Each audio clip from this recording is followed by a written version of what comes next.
The arena hung over the swirling orange clouds of the gas giant, a floating ring of metal and crystal that reflected light across the galaxy. Millions of eyes watched from holoscreens, all waiting for the show. In the center, Prince Veilrix Thorn stood alone. His wings twitched nervously, the golden membranes shimmering in the sun. He was supposed to be a dragon of power, a future ruler, a warrior of the ashbound draconic dominion. Instead, he was known across worlds as weak. Veilrix had been born different. Even as a hatchling, he could not breathe true flame. His claws were brittle, his scales thin, and his wings lacked the strength to lift him without strain. Older dragons whispered behind their jeweled masks, calling him the shadow of the throne, a prince who cannot fight, a mistake of bloodline. Every time he tried to roar, his voice trembled and came out as a weak hiss. Today was his greatest test yet. The Royal Arena trial was designed to expose the strongest young dragons. Veilrix's peers had trained since hatchlings. They could melt steel with fire, bend metal with claws, and fly circles around the fastest sky ships. Veilrix had trained too, but his body betrayed him at every turn. The trial began with a roar from the crowd, a tidal wave of sound that shook the arena's crystal walls. Elite cadets flew through hoops, ignited pillars of fire, and clashed with one another. Veilrix's first opponent was a young dragon named Chiron. Charon's wings were huge, his scales like tempered iron, and his claws curved like scythes. Veilrix tried to match him, flapping his wings hard, trying to breathe fire. Nothing came. Just a puff of smoke that smelled faintly of burnt hair. The crowd gasped. Veilrix stumbled, losing his balance, and Chiron lunged. He did not strike to kill. This was practice, but the prince fell to one knee, claws scraping against the platform. The council elders, their golden eyes cold and sharp, began to murmur. "He cannot even stand," one said. Another nodded. "Perhaps we must reconsider the succession." Veilrix's heart pounded in his chest. He hated this. He hated being weak. He hated the whispers, the looks, the pity. He hated that every dragon he loved seemed disappointed in him. But he could not summon the strength he needed. Then a small, armored figure appeared on the observation deck above. Humans were rare in dragon courts. Even rarer were humans bold enough to step forward in the middle of a royal trial. The figure raised a hand. The arena fell silent, a hush that swept over the wings and scales and fire. "I can help," the human said calmly. "Not with strength like theirs, but with something better." The council laughed. "A human cadet dares to speak?" Elder Dracker barked. "This is a dragon trial, not a human playground. You will leave at once." But the human did not leave. Instead, he stepped down onto the arena floor. His armor was light, his hands bare, yet his eyes were steady and unafraid. He looked at Veilrix not with pity but with understanding. "You think strength is fire and claws," the human said. "But strength lives elsewhere. It lives where you refuse to give up, even when your body wants to fail. Even when the world laughs at you. I can show you." Veilrix blinked. He had never heard words like this from anyone, not his tutors, not his mother, not even the greatest warriors of the realm. His wings stopped trembling for a moment. He nodded. The elders scowled. The crowd murmured. "This will be a disaster," one said. "A human cannot teach a dragon anything useful." But the human ignored them. He walked to Veilrix and held out a hand. "Come. We will train. Not to fight like them, but to be stronger than you ever imagined." Veilrix hesitated. His body was weak, his skills were lacking, and yet, there was something in the human's eyes that promised hope. Something that whispered he might not be as helpless as everyone thought. The human's name was Arlen Cross, a cadet from a distant human world. He had volunteered to serve as an exchange, learning about dragons and their ways. Dragons often looked down on humans as fragile, unworthy, and weak. But Arlen did not bow, did not flinch, and did not fear. And now he stood in the arena, daring to help the weakest prince in dragon history. The crowd grew restless as Arlen motioned for Veilrix to follow him. The prince took a deep breath. He felt the heat of the audience's eyes, the sting of their doubt, and yet something inside him stirred. He stepped forward, meeting Arlen's gaze. Even if he failed, even if he stumbled and fell, he would try. And for the first time, Veilrix believed that failure might not be the end. Perhaps it was only the beginning. The council murmured again, louder this time. Some were angry, some curious, all uncertain. Veilrix felt their eyes weigh on him, but he ignored them. Behind him, Arlen spoke softly. "The first step is just to stand. Nothing more." Veilrix lifted his wings. They shook violently, but they held. For the first time in his life, he felt the tiniest spark of pride. He was weak, yes, but he was not finished. Not yet. The crowd held its breath. The prince who was born weak, who could not fight, who had been the laughingstock of the empire, now had a chance. And it was not through fire or claws but through something new. Something human. As the gas giant swirled beneath the arena, Veilrix took his first real steps toward a strength no dragon had taught him, and the universe seemed to lean in to watch. Veilrix followed Arlen down from the arena into a quiet chamber far below the floating platform. The room was small, with walls of polished metal that reflected the dull orange light of the gas giant outside. It smelled faintly of oil and stone, and no one else was there. The other dragons had turned away, disgusted that a human dared touch a royal prince. Arlen dropped to the floor in a cross-legged stance. "We start here," he said simply. "Not with fire, not with claws. With your body. With your mind. You will learn to stand, move, and breathe. That is where strength begins." Veilrix frowned. "I don't understand. I need to fight. The council expects me to fight. My people expect me to fight." Arlen shook his head. "Fighting without control will only get you killed. You cannot match them in raw power, but you can match them in skill. You can survive where they fail. That is strength no one else can take from you." Veilrix clenched his fists and sat down, wincing as his claws scraped against the floor. It hurt to move. His muscles screamed, weak from a lifetime of failing. Yet something in Arlen's calm face made him want to try. The first days were brutal. Arlen made Veilrix stand on one leg for hours, then switch, then balance on narrow ledges that could fall at any moment. He made him crawl through tight tunnels, lift weights that seemed impossible, and hold his breath while running in the artificial low-oxygen chambers. Veilrix often fell. His wings failed, his claws slipped, and he tumbled repeatedly. Sometimes he screamed in frustration. Sometimes he wanted to give up. But Arlen never raised his voice. He only watched, correcting Veilrix's posture, adjusting a wing here, nudging a claw there. "You are stronger than you think," Arlen said one day after Veilrix collapsed in the mud of the training pit. "Stronger than fear. Stronger than doubt. You just do not know it yet." Veilrix looked at him, exhausted. "I have tried everything. Nothing works. I am weak. Always weak." Arlen crouched beside him. "Weakness is not what people see. Weakness is when you stop trying. You have not stopped. That is why you are stronger than any dragon here." Slowly Veilrix began to change. Not in the ways dragons measured strength, but in ways Arlen could teach. His balance improved. He could run longer, jump higher, and think faster. He learned to watch his opponents before moving, to anticipate, to breathe properly so his fire might come in a controlled burst rather than a sputter. The other dragon cadets noticed. They watched from observation decks, whispering to each other. "The human is teaching him? Preposterous. He will fail. He always fails. But he is moving, faster than yesterday." Veilrix did not care about their whispers. He only focused on Arlen's lessons. He began to understand that fighting was not just claws and flame. It was patience, observation, and using every weakness and strength carefully. One day, Arlen brought Veilrix to the arena again. "You will not fight them yet," he said. "Today is only practice. Watch. Learn. Feel the space around you. You do not need to strike. You need to move without fear." Veilrix stepped onto the arena floor and the other cadets laughed. "Look at him," one said. "The prince who falls over a puff of smoke.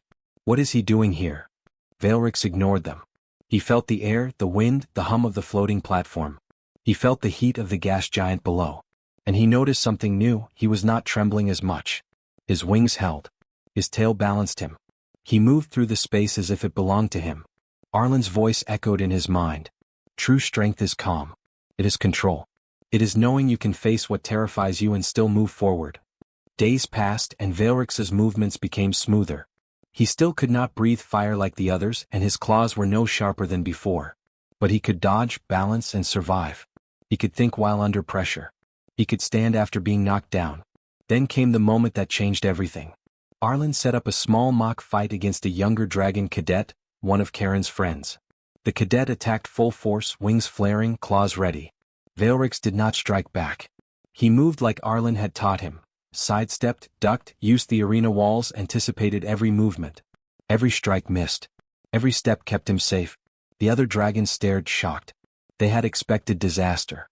They had expected him to fall and be humiliated. Instead, he survived, unharmed, and finished the round standing tall. Veilrix's chest heaved. Sweat and scales mixed. He felt pain in his muscles, but it was not the shame of failure. It was the burn of effort, and it felt powerful. Arlen smiled. Do you see now? You are learning where true strength lives. Not in fire. Not in claws. In yourself. In control. In endurance. In courage to keep going. Veilrix looked at the human cadet, understanding dawning. I think I understand. It is not about being the strongest dragon. It is about surviving when no one expects you to. Exactly, Arlen said. And one day you will show them all that strength comes in many forms. They will not expect it from you. But that is when you will be strongest of all.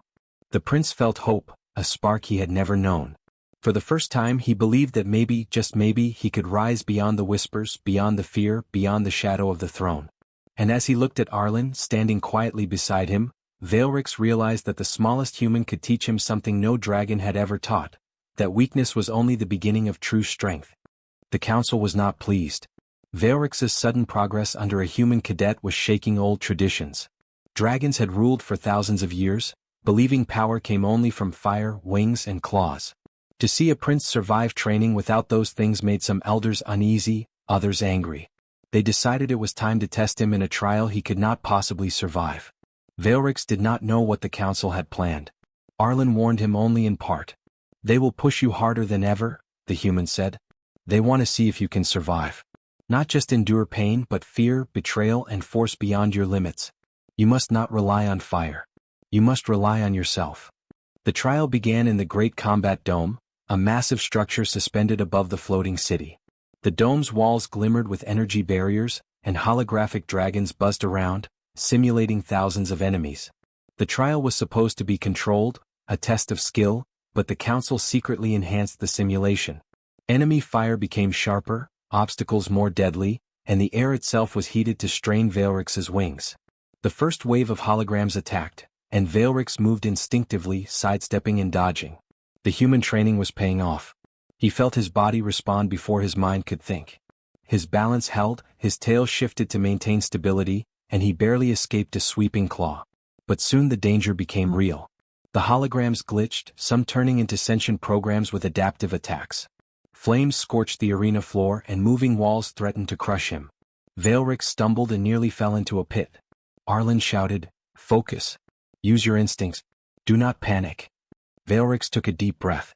He remembered Arlen's lessons. Strength is not the power you show, it is the control you hold. He moved carefully, weaving between attacks. A laser cut across his wing, leaving a shallow burn, but he kept going. Another strike caught his tail, sending him spinning. Pain shot through him, but he refused to collapse. The other dragon cadets watched from above. They murmured nervously. Some whispered that Veilrix would die, others that the human had doomed him. Even Chiron, once his rival, clenched his claws in worry. Arlen moved beside him as much as the trial allowed. He guided Veilrix's movements with small signals. Turn. Duck. Step back. Control your breathing. Do not fight blindly. Use the arena itself. Make it your ally. Veilrix began to understand. The arena was not just a trap. It was a teacher. Every wall, every barrier, every glitch of the simulation gave him information. He learned to anticipate, to conserve energy, to move where the enemy would not reach. He was slow but precise. He was small but careful. The council's plan was to break him, to show the empire that the prince would never be a warrior.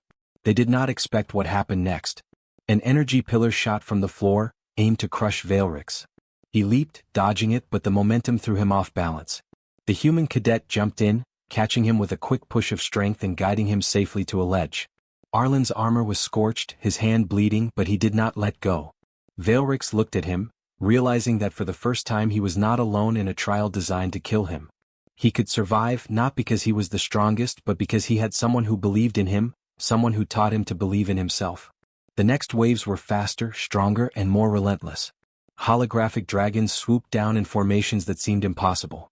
Veilrix dodged, ducked, twisted, and ran. His wings throbbed, his claws ached, and sweat mixed with ash. Yet every step he took was purposeful. He could feel his body responding to danger without panicking. At one point, the arena shifted suddenly, a collapsing wall aimed to trap him. Veilrix jumped onto a narrow ledge and balanced as the barrier fell below him. He moved like water, flowing with the obstacles, bending with them instead of fighting them. The council was watching in silence. They had expected him to fail, to collapse under pressure. But Veilrix survived. Wave after wave, strike after strike, he endured. He still could not breathe proper flame and his claws were not sharp. Yet he moved better than most cadets, using strategy, intelligence, and calm control. Finally the trial ended. The energy barriers deactivated, the holograms vanished, and the arena floor quieted. Veilrix collapsed to one knee, panting and scorched but alive. Arlen rushed to his side, supporting him. "You did it," the human said quietly. "You faced what no dragon expected you to face. You survived." Veilrix lifted his head, looking across the arena at the council and the other cadets. Some dragons stared in shock, some in disbelief. Karen's jaw was tight. Others whispered, finally realizing that strength could exist in ways they had never imagined. Arlen smiled. "Remember this, Veilrix. Strength is not fire, not claws, not wings. It is refusing to give up when everything is against you. Today you proved it." Veilrix nodded, a new determination filling him. He still had a long way to go. He was still not the strongest dragon by birth, but he had discovered something the council could not teach, something beyond tradition. He had discovered that true strength lived in endurance, courage, and the will to survive. The council members muttered among themselves, some angry, some quietly impressed. The Empire had tried to break him, and instead he had survived. And in surviving he had shown that weakness was not defeat, and that the rules of dragons could be changed. As Veilrix and Arlen left the arena, the prince's heart beat with a new fire, one that did not come from flame or claw, but from something deeper, the strength to keep going no matter how impossible the challenge. And somewhere in the floating city, hidden from the council's eyes, whispers began to spread. A human had taught a dragon to survive the impossible. A weak prince had endured what even the strongest could not. And the Empire began to realize that the rules of power were changing. Veilrix sat alone in the quiet courtyard of the floating palace, wings folded, fire flickering faintly in his throat. The battle simulation was over, but the lessons were not. The council was uneasy, whispers running through the halls of dragons who could not understand how a prince so weak could survive what was meant to crush him. Veilrix did not care about their gossip. He cared about what Arlen had taught him and what he was learning about himself. Arlen sat beside him, polishing a small set of tools that looked simple but had countless uses in human training. "You are not the strongest dragon," he said, "but you are the one who can survive when no one else can. That is strength that cannot be taken from you." Veilrix tilted his head, listening. "But they will always see me as weak. They will never accept a prince who cannot fight like them." Arlen shook his head. "They will follow you when they see what you can do. Strength is not always about fire. It is about courage, endurance, and making choices when others cannot. You are learning to lead in ways they cannot even imagine." The next days were quieter, but more dangerous. Veilrix continued to train, but now the exercises were less about survival and more about leadership. Arlen taught him to read the battlefield, to anticipate enemy movements, to use small advantages instead of brute force. Veilrix learned to move like a shadow, to use his wings to glide silently, and to use the environment to his benefit. One afternoon, news arrived from the outer colonies. A small fleet of rogue raiders had attacked a mining station on the edge of ashbound space. They were not dragons, but humans and other species, armed with weapons designed to exploit dragon weaknesses. The council panicked. They debated sending elite warriors, fearing a loss would bring shame. Veilrix stepped forward. "I can help," he said, his voice calm but firm.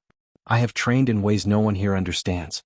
I can lead a small strike team, survive and protect the colonies." The council hesitated. Many elders were skeptical, but some saw the opportunity to test the prince's new strength. Finally they agreed, though not without grumbles. Veilrix gathered a small group of dragons, most lower-born and overlooked, like him. Together they boarded a sleek transport and flew toward the mining station. When they arrived, the raiders were already attacking.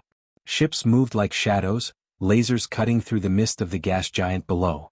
The elite warriors wanted to charge in and fight, but Veilrix stopped them. He had learned patience. He had learned control. "Wait," he commanded.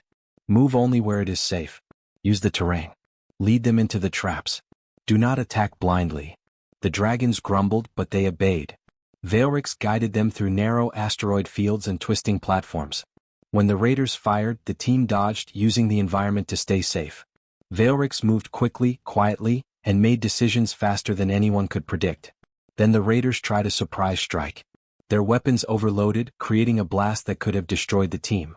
Veilrix reacted instinctively, pushing a young dragon aside and diving himself to absorb the brunt of the attack. Pain tore through him, but he held on, keeping everyone alive. Arlen, watching from the control platform, breathed a sigh of relief. "This is it," he whispered. "He is proving what I taught him. Strength is choice. Strength is courage. Strength is endurance." Veilrix led his team forward, using clever maneuvers instead of fire. The raiders were confused, expecting a reckless charge. Instead, they faced calculated movements, defenses in unexpected positions, and dragons who seemed to vanish and strike again. Slowly the tide turned. By the end of the attack, the raiders were defeated. Ships surrendered, weapons were taken, and not a single member of Veilrix's team was lost. The mining station was saved. When the fleet returned to the palace, the council met in stunned silence. Veilrix stepped forward, wings extended, fire flickering calmly from his throat. He had survived. He had led. He had won. "You see now," Arlen said quietly beside him, "strength cannot be taken by force. It cannot be measured by fire or claws alone. It lives in those who endure, in those who refuse to give up, and in those who protect others even when it costs them." Veilrix nodded. The whispers in the palace had changed. Lower-born dragons and allied species now looked to him with respect. Even some of the council members could not deny his success. He had not followed the rules of strength that the dragons had known for centuries. He had created a new kind of strength, one that could not be destroyed. Days later, Arlen prepared to leave. His exchange period was ending and human law required his return. "You have done more than I could have hoped," he said. "Remember, true strength is not in winning every fight. It is in surviving, leading, and protecting others when no one expects you to." Veilrix placed a claw on the human's shoulder. "I will not forget. I understand now. My strength is not what they measure but what I choose to be. I will protect, I will endure, and I will lead, even if they doubt me." As Arlen departed in his small shuttle, Veilrix felt a fire inside him. It was not the fire of his throat, weak and sputtering, but a fire of resolve. He was no longer the prince who could not fight. He was the prince who could survive anything, lead anyone, and create strength where none had existed before. In the following weeks, Veilrix trained his own team of dragons, teaching them lessons of endurance, courage, and strategy. They moved like shadows, struck like lightning, and survived against impossible odds. Stories spread throughout the empire of a prince who could not fight like other dragons, yet led them to victories no one had thought possible. The empire began to change. Dragons who had once mocked him now studied him. Lower-born dragons and allied species saw that strength could exist beyond tradition. Veilrix had survived the impossible, learned what no dragon could teach, and shown that strength was more than claws or fire. It was something deeper, something that could not be taken. Courage, endurance, and the will to protect those who could not protect themselves. Veilrix stood on the balcony of the palace, looking out at the gas giant below, wings spread, eyes glowing faintly with fire. He was no longer weak. He was a leader, a protector, and a symbol of a new kind of strength. And the Empire, whether it liked it or not, had begun to learn that power was not always measured by fire, but by heart. Years had passed since Arlen Cross, the human cadet, had left the ash-bound draconic dominion. Veilrix Thorn, once known as the prince who could not fight, had grown into a leader unlike any the Empire had seen. His fire was still weak compared to other dragons, and his claws still lacked the sharpness of the elite, but he had learned something far greater. He had learned that true strength was not measured in power or fear, but in courage, endurance, and the willingness to protect others. The galaxy itself seemed to notice the change. News of Veilrix's victories with small, strategic forces spread quickly. Lower-born dragons and allied species began to follow him, seeing that leadership did not come from dominance alone. Veilrix had shown that a weak prince could survive the impossible, and that survival came not from strength of body but strength of heart. Stories of the humans, too, began to circulate. Humans were small, fragile, and often underestimated. They could not match dragons in raw power, and yet, their ingenuity and courage had reshaped the course of battles across the stars. One human cadet had taught a dragon prince to survive where even the strongest failed. The message was clear: power alone was not enough. Intelligence, courage, and perseverance could turn the tide of any conflict. Veilrix often thought of Arlen. The human had taught him lessons that no dragon could ever teach. Endurance was not just surviving, it was pushing forward when every part of your body screamed to stop. Strategy was not just attacking, it was understanding your enemy, your environment, and your own limits. Courage was not absence of fear, it was acting despite it. Under Veilrix's guidance, dragons and humans worked together more than ever before. Mixed teams were trained, combining human ingenuity with draconic strength. They explored uncharted star systems, defended colonies from rogue fleets, and negotiated peace with distant species who had once considered dragons as tyrants. Humans brought new ideas, new ways of thinking, and new methods of problem-solving that dragons had never considered. In one instance, a massive void storm threatened a human colony on the edge of ashbound space. Traditional dragon methods, raw firepower and brute force, could not stop it. Veilrix assembled a team, humans and dragons together, and used a combination of strategy, human engineering, and draconic endurance to stabilize the colony. The storm passed and the colony was saved. Dragons began to realize that humans were not weak. They were resilient, clever, and adaptable. The council, once skeptical and dismissive, had no choice but to acknowledge the new truth. Veilrix's methods, inspired by a single human cadet, had saved lives, reshaped tactics, and changed the empire. Some elders still resisted, clinging to tradition, but even they could not deny the results. A new kind of strength had entered the galaxy, one that blended power with persistence, courage with intelligence. Veilrix himself did not seek praise. He remembered how it felt to be weak, mocked, and doubted. He worked quietly, focusing on teaching and protecting rather than showing off. Dragons learned from him that leadership was not about fear, it was about trust. Trust in your allies, trust in your own judgment, and trust that even the smallest, most underestimated beings could make a difference. The humans became a symbol of hope in the galaxy. They did not dominate with fire or claws. They survived where others failed, created solutions when others gave up, and inspired those around them. Veilrix often told his young cadets stories of Arlen Cross, the human who had refused to bow to tradition, the one who had shown him where true strength lives. As the years passed, Veilrix grew older. His fire remained gentle, his claws still not the sharpest, but his wisdom became legendary. He had taught dragons that strength could exist in many forms, that courage and endurance were just as important as power, and that humans, though small and fragile, could teach the galaxy lessons no dragon could. One quiet evening, Veilrix stood on the balcony of his palace, looking out at the swirling storms of the gas giant below. Stars reflected off the crystal towers, each light a reminder of the lives he had helped save. He remembered the first day Arlen had stepped into the arena, unafraid, determined, and ready to teach him. A smile crossed his face. The stars themselves seemed to hold the lesson. Dragons had once ruled with fear. Humans had arrived and reshaped what strength meant. And in the galaxy's memory, it was not the strongest dragons who were remembered, but the humans and dragons who learned to stand together, who chose courage over fear, persistence over surrender, and hope over despair. Veilrix whispered softly to the wind, carrying his words across the galaxy, "Strength is not taken. Strength is chosen. And anyone, no matter how small or weak, can be strong if they refuse to give up." Across star systems, the story of a human cadet and a weak dragon prince became legend. Children of all species learned it, cadets studied it, and leaders remembered it. The lesson spread farther than fire or claw ever could. Survival, courage, and the will to protect others are stronger than any weapon. In the end, the galaxy learned something new. Humans were not the weakest. Dragons were not the strongest by default. True strength lived in the heart, in the mind, and in the choice to keep going when everything seemed impossible. And the stars themselves remembered the day a human taught a dragon where real strength lives.